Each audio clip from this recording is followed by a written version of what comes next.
Hello, Stuart Davidson here, and this is day 6 of my 14 in 14 challenge. Now, have you been following me along? I challenged myself last Monday to lose £14 in 14 days and gain 14 grand's worth of sales in 14 days. Now, I just wanted to give you an update of where I was on that.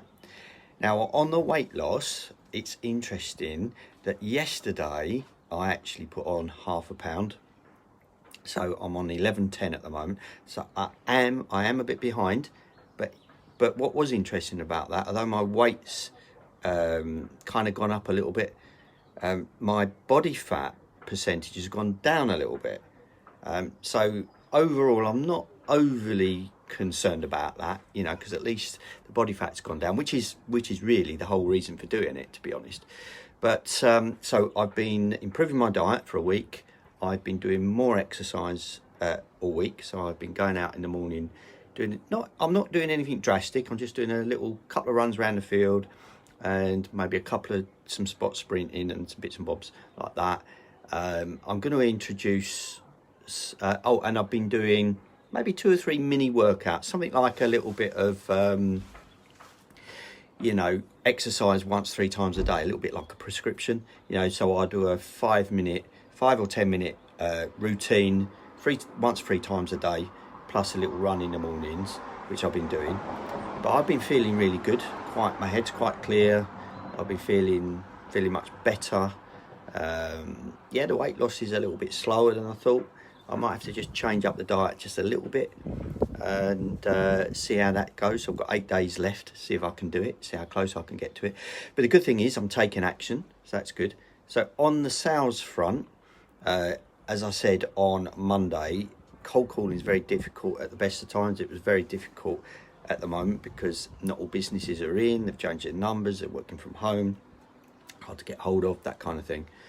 And I never usually phone around that much from a sales perspective, and I did 30 calls on Monday and it taught me quite a lot. So in the course of the last week, I've put a team together.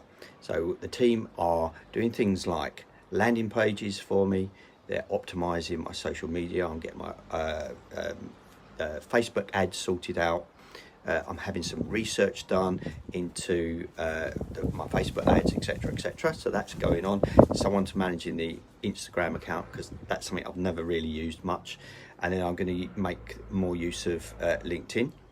I've also employed a researcher to get me a good list. I did have a list before, but it was kind of not a particularly well qualified list of sources. So I've got a decent researcher on board now, looking for that, working through the avatars. So I've been working really hard this week on trying to establish my client avatar, or my ideal client.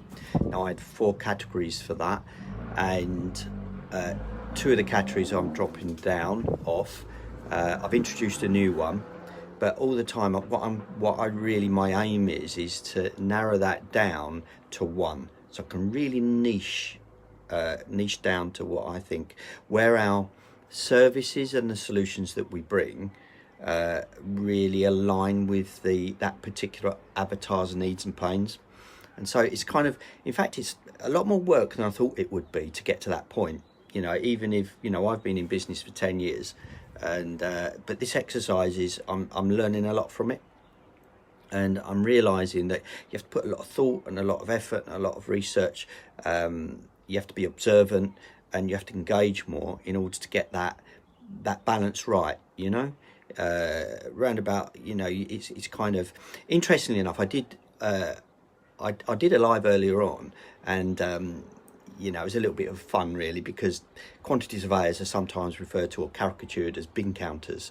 So Heinz Beans 57. So I thought, well, I'll write down 57 other things that quantity surveyors do.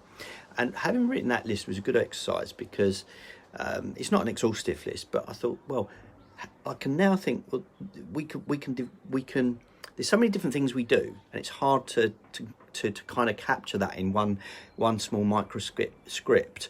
But that's what I'm working on at the moment, and it's going to serve to align what we do with some of the challenges and issues and problems that some of our client avatars, ideal client has, and I want to narrow that down a bit more, so we get it really, really niched and really, really kind of aligned, if you like. So by next Monday, Tuesday,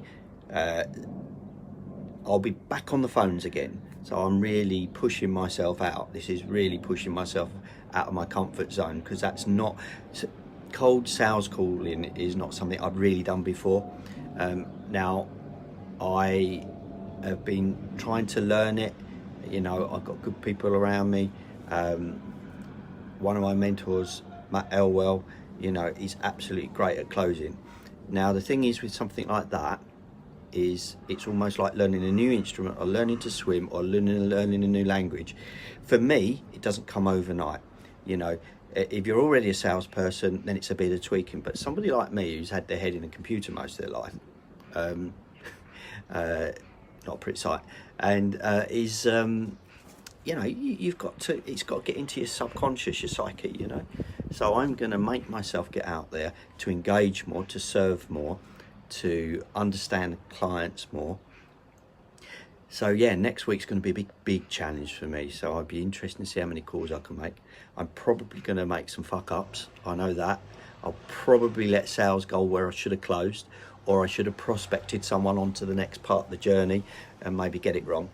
But I think it's the only way I'm going to learn. It's the only way I'm going to understand it, and it's the only way, if I learn it, I'm going to be able to brief a team in a better manner. So yeah, so that's where I am. Day 6 of the 14 in 14 challenge. I'll keep you up to date on how it goes, what I learn from it, and whether I'm successful or not.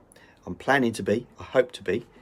So this is Stuart Davidson, your friendly PQS, signing off. See you tomorrow in the next video. Bye for now.